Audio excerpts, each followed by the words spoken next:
Party की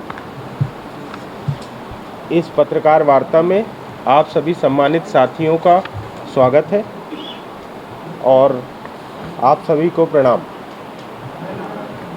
हमारे यहाँ नगरीय निकाय चुनाव का बिगुल बज चुका है।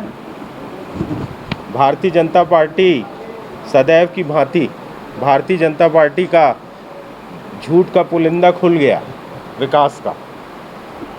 अभी हाल में ही मैंने 1-2 दिन पहले देखा कि कुछ समाचार पत्रों में उनके विकास की गाथा छपी हुई थी, पर रीवा की जनता को भारतीय जनता पार्टी के क्रियाकलाप पूरी तरीके से समझ में आ चुके हैं। इसके कुछ उदाहरण हैं और कुछ तथ्य हैं जिनको लेकर आज कांग्रेस पार्टी की ये पत्रकार वार्ता है। हम सब आपसे रूबरू हुए। शहर में जो भी हमारे बड़े बड़े विकास के कार्य दिख रहे हैं, चाहे कलेक्ट्रेट का निर्माण हो, चाहे ऑडिटोरियम का निर्माण हो, वो सब एक निजी बिल्डर के द्वारा किए गए और उसकी कीमत हमारे शहर ने अपनी बेशकीमती ज़मीनों के रूप में चुकाई। अनेकों बार इसका जिक्र हो चुका है कि उस ज़मीनों की कीमतों में क्या गड़बड़ी रही है। इसके अतिरिक्त पिछले विगत 15 वर्ष में नगर निगम ने जितनी योजनाएं रीवा में लाई, एक भी योजना मूर्ति रूप नहीं ली और वो यह योजना पूरी नहीं हुई। मॉडल रोड बड़ी बहुप्रतीक्षित योजना थी। रतहरा से चौराहा तक की सड़क का निर्माण मुझे लगता है 2003-4 में यह पहली बार समाचार पत्रों में आया था मॉडल रोड, और आज 2022 चल रहा और अब जाके मॉडल रोड लग रहा है कि पूरी हो जाएगी। और उसकी इस शहर ने इतनी बड़ी कीमत चुकाई। हमारे पिछले 17-18 साल धूल धक्कड़ और गंदगी में मॉडल रोड में निकल गए। मॉडल रोड जो बन रही है और बनेगी, पता नहीं ये फिर न खुद जाए, कोई नई स्कीम ना आ जाए। पेपर में अभी हम लोग पढ़ रहे थे एक दिन कि कुछ और पाइप डाले जाने हैं, जिसके कारण ये समझ में आ गया कि अभी ये रोड चलती रहेगी। एक हाथ फ्लाईओवर और भी बन सकते। तो इस तरीके से मॉडल रोड का निर्माण कंटिन्यू था, कंटिन्यू है और लगता है कंटिन्यू रहेगा। शहर के अंदर एक पुनर्घनत्वीकरण की योजना चल रही है, रिवर फ्रंट प्रोजेक्ट। उसके एवज में बहुत सारी ज़मीनें दे दी गई।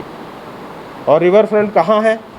मैं तो एक दिन घूमने गया तो मुझे कहीं ऐसा दिखाई नहीं दिया कि कहीं कुछ रिवर फ्रंट में कहीं कहीं मुझे कुछ लेवलिंग और 2-3 जगह कंक्रीट का काम दिखा। इसके अलावा रिवर फ्रंट परियोजना में अभी तक कोई विशेष कार्य नहीं हो सका, पर ज़मीनें हमारी चली गई। ग्रीन रीवा प्रोजेक्ट में जनता का करोड़ों रुपए खर्च किया गया और हरियाली कहाँ तैयार हुई ये नहीं मालूम। इससे भी जनता को छला गया। कुछ ऐसे तथ्य हैं जो नगर निगम भर से वाकिफ़ है। ये पुनर्घनत्वीकरण वगैरह तो सरकारी योजनाएं थी, पर चूंकि नगरीय निकाय का चुनाव, म्युनिसिपल कॉरपोरेशन का चुनाव है, तो मैं आज आपसे उन योजनाओं की हम लोग यहाँ चर्चा करने इकट्ठे हुए हैं, जिन योजनाओं को नगर निगम ने बहुत जोश खरोश से शुरू किया और उनका जो नतीजा आया वो जिस तरीके से उसमें लागत लगी उसकी तुलना में कुछ नहीं है। जैसे कि हमारे स्वच्छ पेयजल का समस्या। रीवा की 70% आबादी को इस समय पानी नहीं मिल रहा। रीवा में अनुमानित 3.5 लाख जनसंख्या है।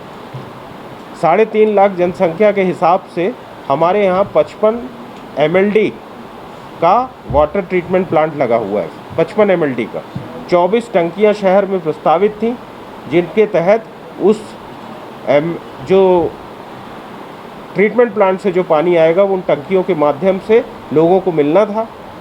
60,000 हमारे यहाँ कुल पानी के कनेक्शंस हैं, 60,000, जबकि 55 MLD प्लांट से 1.25 लाख घरों को पानी दिया जा सकता है। 1.25 लाख घर को 24 घंटे 7 दिन हफ्ते में सप्लाई दी जा सकती है, जिसको अपन 24/7 कहते हैं। 55 MLD में हम लोगों का जो स्टैंडर्ड कहता है इंजीनियरिंग का कि एक व्यक्ति को 140 135 लीटर पर डे पर पर्सन पानी की ज़रूरत होती है। उस हिसाब से अपन कैलकुलेट करें तो हम लोग 1.25 लाख हाउस होल्ड को पानी दे सकते हैं। केवल 60,000 कनेक्शन है आज की तारीख में। 60,000 कनेक्शन से आपकी 30% आबादी केवल कवर होती है। और वो पानी भी कैसा आ रहा है, जो साफ़ नहीं है और कहीं कहीं तो गंदा मलयुक्त होता है, जिसमें कीड़े तक के फ़ोटो आप ही लोगों ने अखबारों में छापी है और अपने चैनल्स में कई बार दिखाई है। ये है पानी का सच। इसके बाद सीवर लाइन। हमारे शहर में सीवर लाइन के कारण 48 करोड़ की सड़कें टूट गई और उनका रिस्टोरेशन नहीं हुआ, वो फिर से बनी नहीं।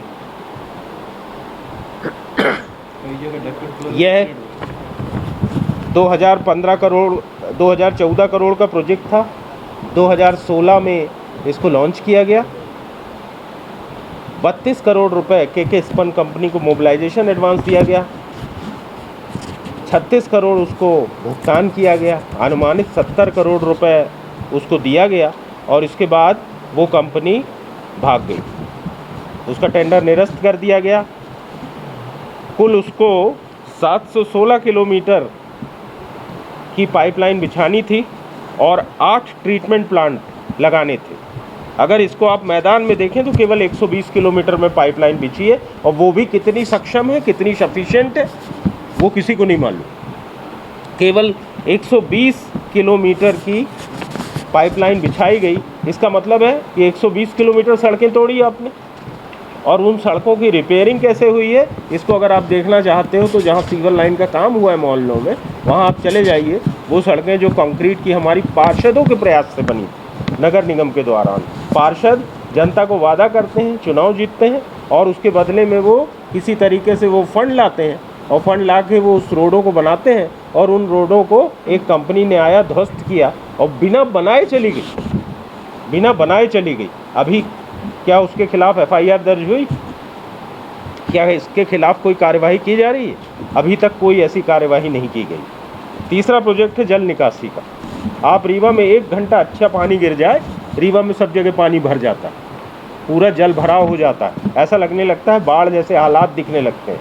जबकि रीवा नगर निगम द्वारा 20 करोड़ रुपए नाली निर्माण में खर्चा किया गया। वो नालियाँ भसक गई हैं, वो नालियाँ टूटने की कगार पर हैं। 20 करोड़ रुपए गवर्नमेंट से फंड आया था 9 बड़े नाले बनाने का।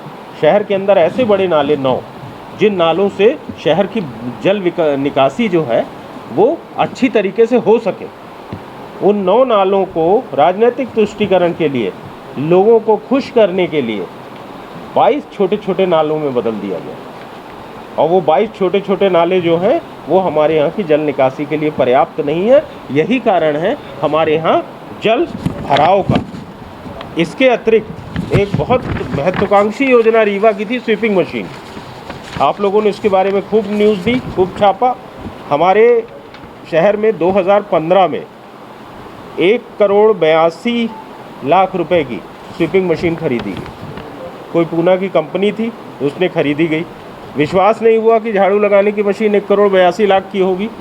उस पर हमारे कांग्रेस के नेता प्रतिपक्ष, जो इस समय हमारे महापौर के प्रत्याशी हैं, अजय मिश्रा बाबा, इन्होंने अपने पार्षद साथियों के साथ बहुत रिसर्च की। इन्होंने रिसर्च की, तमाम डेटा निकाला। अंत में हम लोगों ने बहुत सारे कोटेशंस बुला लिए प्राइवेट कंपनियों से। हम लोगों को 48 करोड़ की उसकी लागत मिली। 48 लाख की लागत मिली एक मशीन। अब आप सोचिए, 48 लाख की मशीन को 1,82,00,000 में खरीदा। EOW में शिकायत की गई, लोकायुक्त में शिकायत की गई, कोई कार्यवाही नहीं की गई। सरकारी दबाव में कोई कार्यवाही नहीं हुई। अंत में परिषद में हंगामा हुआ। तब रीवा में कर्मवीर शर्मा जी IAS जो थे उनको कमिश्नर बनाया गया था। उनको जब ये हंगामे की स्थिति दिखी तो उन्होंने एक रेलवे की कंसल्टेंसी फर्म से इसकी जांच कराई। रेलवे की कंसल्टेंसी फर्म ने जब जांच करके रिपोर्ट दी तो उसने इस सौदे को बहुत ही गलत बताया। धांधली स्पष्ट दिख रही थी और मजबूरी में क्या किया कि वो मशीन कर्मवीर शर्मा जी ने खरीदवा ली। अब सवाल इस बात का हुआ कि जो पेमेंट उनको दे दिया गया था 1 करोड़ रुपए, उसका क्या किया जाए। वो बैंक गारंटी के शेप में नगर निगम ने दिया था। पूना में कोर्ट में नगर निगम वर्सेस वो कंपनी एक मुकदमा चला। उस मुकदमे के बाद बड़ी मशक्कत के बाद वो 1 करोड़ की बैंक गारंटी वापस लाई गई और जो मशीन है वो वापस की गई। कुछ दिनों आपको घूमते दिखी होगी, कभी कभी फ्लाईओवर में, कभी कभी शिल्पी प्लाजा के सामने चलती थी, और जगह तो सीवर लाइन ने तोड़ दी थी, वहाँ तो घुस ही नहीं सकती थी। कभी कलेक्टर साहब के बंगले उधर जाती थी। 3 ही 4 रोड तो रीवा में है जहाँ आप स्वीपिंग मशीन चला सकते हो। तो मैं आपको ये बता रहा हूँ कि ये नगर निगम ने विकास के नाम पर कितना भ्रष्टाचार किया। अगर इसकी आप तह पे जाइए, तो सवाल इस बात का है कि हमारी परिषद, हमारा महापौर स्वतंत्र निर्णय नहीं ले सकता। स्वतंत्र निर्णय इसलिए नहीं ले सकता कि वहाँ अधिकारियों के वो दबाव में रहते हैं। और अधिकारियों के दबाव में क्यों रहते हैं? क्योंकि अधिकारी ताकतवर लोगों से संरक्षण प्राप्त होते हैं, और वो भारतीय जनता पार्टी के भी जो पार्षद हो, कांग्रेस के पार्षदों की तो बात ही छोड़िए, ये तो किसी तरीके से लड़ झगड़ के कोशिश करते हैं तो मुकदमे लगते हैं इन पे। भारतीय जनता पार्टी के कार्यकर्ता भी अपना कोई काम का दबाव नहीं बना सकते। इसका सबसे बड़ा उदाहरण है कि पिछली महापौर हाथ जोड़ के और 6-8 महीने के लिए गायब हो गई। महापौर छुट्टी पे चली गई और प्रभारी महापौर के जरिए किसी तरीके से चलाया गया नगर निगम। आप सभी इसका उदाहरण है। मेरा आपसे सिर्फ ये कहना है कि कब तक हम कठपुतली महापौर चुनेंगे, कब तक हम रबर स्टैम्प महापौर चुनेंगे? क्या ऐसा नहीं होना चाहिए कि रीवा की जनता एक अपना महापौर चुने, जो रीवा की जनता की बात सुने, उसकी समस्या सुने? अजय मिश्रा बाबा ने प्रतिपक्ष नेता के रूप में अपना रोल ज़बरदस्त अदा किया और उसका परिणाम था कि बहुत सारी योजनाएं जो हैं उनके भ्रष्टाचार खुले। ऐसा एक जागरूक पार्षद जिसने हमेशा राजनीति नगर निगम की वो आज आपके प्रत्याशी के रूप में आपके सामने है। आज हम ये प्रेस कॉन्फ्रेंस केवल नगर निगम के उन योजनाओं के लिए कर रहे हैं जिसको आगे आने वाले समय में भारतीय जनता पार्टी इस चुनाव में बढ़ चढ़ कर प्रचारित करेगी। बहुत सारे और भी ऐसे तथ्य हैं जो इससे जुड़े हुए हैं। कुछ पे डॉक्टर साहब आप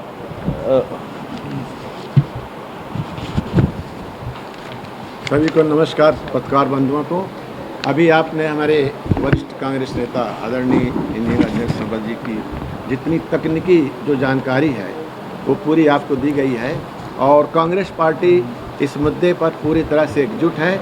और वर्तमान समय में जो चुनाव चल रहा है, इसमें अगर पिछली जैसे चुनाव हुए हैं और निर्णय लिए जनता ने या बुद्धिजीवियों ने, तो उस निर्णय को अब उनको बदलना होगा। और कांग्रेस पार्टी ही एक ऐसी पार्टी है जो सर्वधर्म सर्व समाज की बात करती है, गरीबों की बात करती है, हरिजन आदिवासी सब की बात करती है, पिछड़े वर्ग की बात करती है। और हमारे आदरणीय कमलनाथ जी 15-16 महीने करीब यहाँ पे मुख्यमंत्री रहे मध्य प्रदेश में। उन्होंने जो है गरीबों के लिए योजना चलाई, मजदूरों के लिए चलाई, हरिजन आदिवासियों के लिए। मैं थोड़ी सी बात कहूँगा, समय कम है आपके पास भी, कि 2020 में हमारी सरकार जो थी कांग्रेस की गिर गई, क्योंकि वहाँ पर भारतीय जनता पार्टी ने हमारे विधायकों को खरीद करके अपने पाले में ले गए, और एक अच्छी सरकार कांग्रेस की जो सुनियोजित चल रही थी, जो गरीबों की सरकार थी, उसको उन्होंने ख़त्म कर दिया। और उनकी तानाशाही सामने आई। उन्होंने हमारे विधायकों को खरीद लिया और ख़रीद करके उन्होंने अपने उसमें शामिल करके बेड़े में, और वो सरकार बना लिया। आज हालत ये है कि नगर निगम तो जो है वो नरक निगम हो गया है। नगर तो बल्कि नरक निगम हो गया है। और जितनी भी वहाँ पर संपत्ति के माध्यम से आप जाइए तो जो उसका संपत्ति कर है गरीबों को देना मुश्किल पड़ गया, और अमीर तो और परेशान, उनको तो और लग रहा है। और गरीबों के लिए सीधे 30% संपत्ति कर मकान, दुकान, ज़मीन का है, उस पर 70% लगा दिया है। कैसे वो गरीब आदमी देगा जो मकान नहीं बना पा रहा है, खाली ज़मीन उस पर भी कर लग रहा है। ये इनकी जो नौकरशाही है, ये भारतीय जनता पार्टी के इशारे पे पूरा हो रहा है। और अगर अपन दोबारा इसी तरह से अगर हम चुनाव करेंगे, अगर चुनाव में हम अगर भाजपा को जिताएंगे तो उसका हश्र इससे बुरा होगा। इसलिए हम लोगों ने तय किया है कि जितनी योजनाएं वहाँ पर है, उसमें जैसे शिक्षा कर है 40 रुपये से बढ़ाकर उसको 746 रुपये प्रतिशत बढ़ा दिया गया। 746 रुपये हो गया। कचरा कलेक्शन सबसे लेते हैं आजकल, तो चाहे कोई भी हो, 30 रुपये से बढ़ा करके उसको जो है 60 रुपये प्रति माह कर दिया गया है। जलकर ये सबसे ज़्यादा इसमें बढ़ोतरी हुई कि जलकर 60 से 175 रुपये कर दिया, और अभी इसके चुनाव के बाद वो 350 रुपये करने जा रहे हैं लोग। मध्य प्रदेश में जो है कमलनाथ की जब सरकार रही तो सामाजिक सुरक्षा पेंशन, विधवा पेंशन, विकलांग पेंशन 300 से बढ़ाकर 600 रुपया कर दिया गया। सामूहिक विवाह का पैसा जो था 21,000 रुपये मिलता था गरीबों को, उसको उन्होंने 51,000 रुपये कर दिया था। गरीबों की भलाई हो रही थी, उनकी शादी ब्याह हो रहे थे, उनको कर्जा लेनी नहीं पड़ता साहूकारों से। लेकिन सरकार जो है भाजपा ने अपने जो है गुर्गों को फेंक करके और हमारी सरकार को लूट लिया और उन्होंने सरकार बना लिया। और इसके साथ ही रोजगार देने के लिए युवाओं को रोजगार देने के लिए 4 महीने का प्रशिक्षण, 4,000 रुपये भत्ता दिया गया।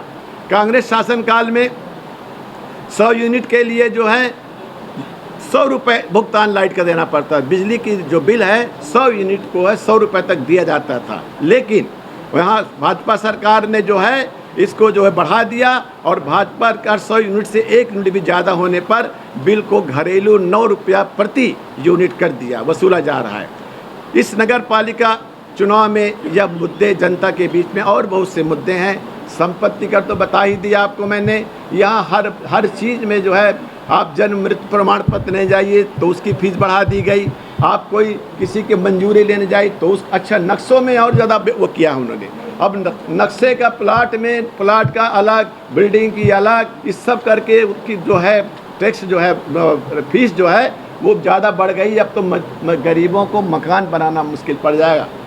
इतना फीस कर दिया, ऑनलाइन करके ऑनलाइन सब चीज़ें कर दी हैं, और गरीब के लिए परेशानी। बेचारे वो गरीब क्या करेंगे। हम तो ये कहना चाहते हैं कि हमारी सरकार अगर आई तो जिन मुद्दों पे आज हम आपसे बात कर रहे हैं, हमारे आदरणीय शर्मा जी और हमारे प्रहलाद सिंह जी और ये हमारे अध्यक्ष आदरणीय राकेश तिवारी चारों बैठे हैं, हम ये बात की गवाह हैं। हमारी सरकार आएगी तो हम इन सब में हम अपने इनको हम कम करने का प्रयास करेंगे और जनता को सुविधा देंगे। जनता को जिस विश्वास से हमको वोट देगी हम उसको भी उसी विश्वास से उनका काम करेंगे। लेकिन इन सब बातों के लिए ज़रूरी यह है कि आप लोगों का सहयोग भी चाहिए।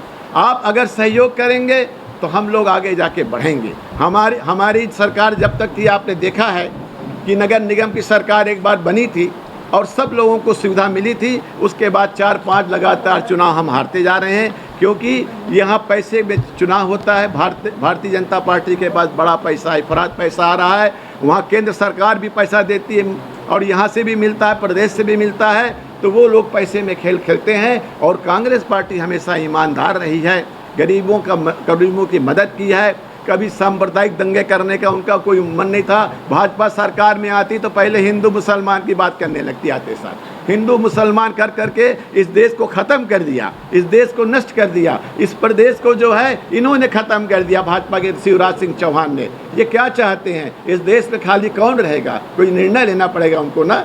ऐसा थोड़े होगा।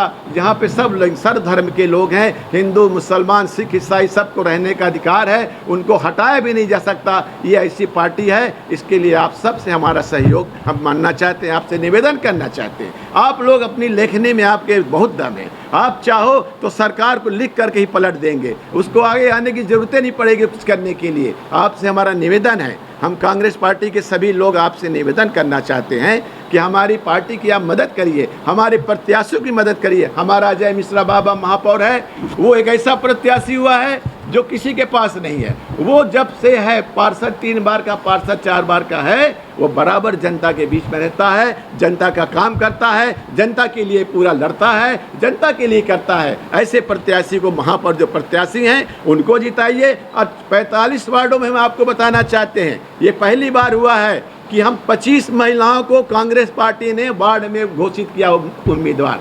45 में 25 दिया हमने। हम महिलाओं को आगे लाना चाहते हैं, उनकी मजबूती देना चाहते हैं, आए और समाज में जुड़कर काम करें। लेकिन भाजपा नहीं देती।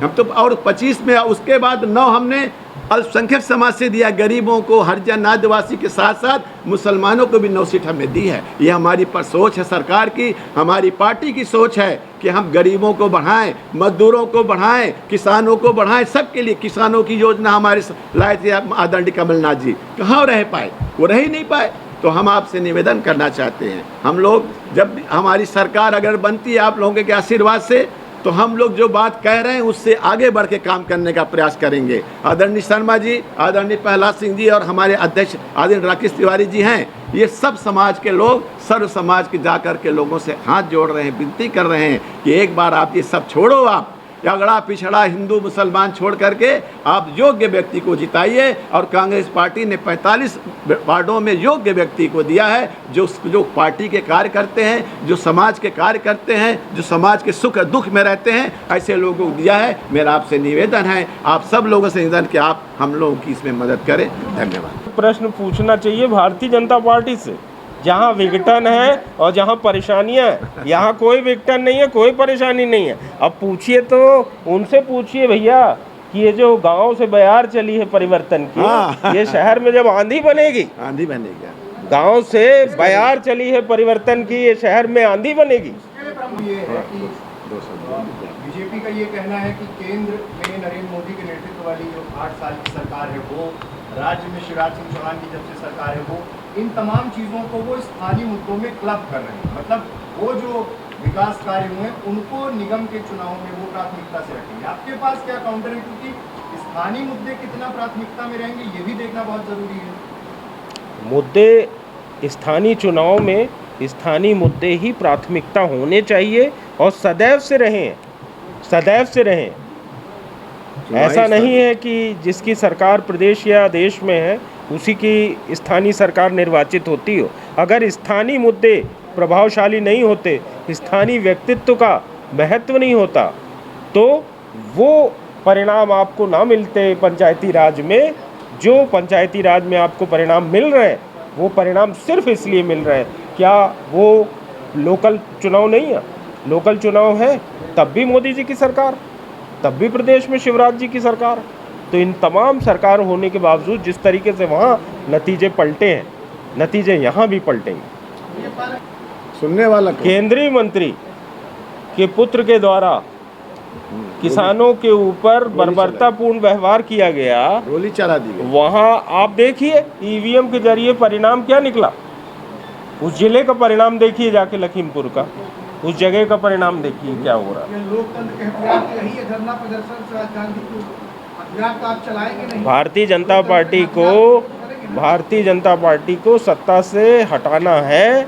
इसी संकल्प के साथ काम अगर करेंगे तो यही हथियार कामयाब होगा।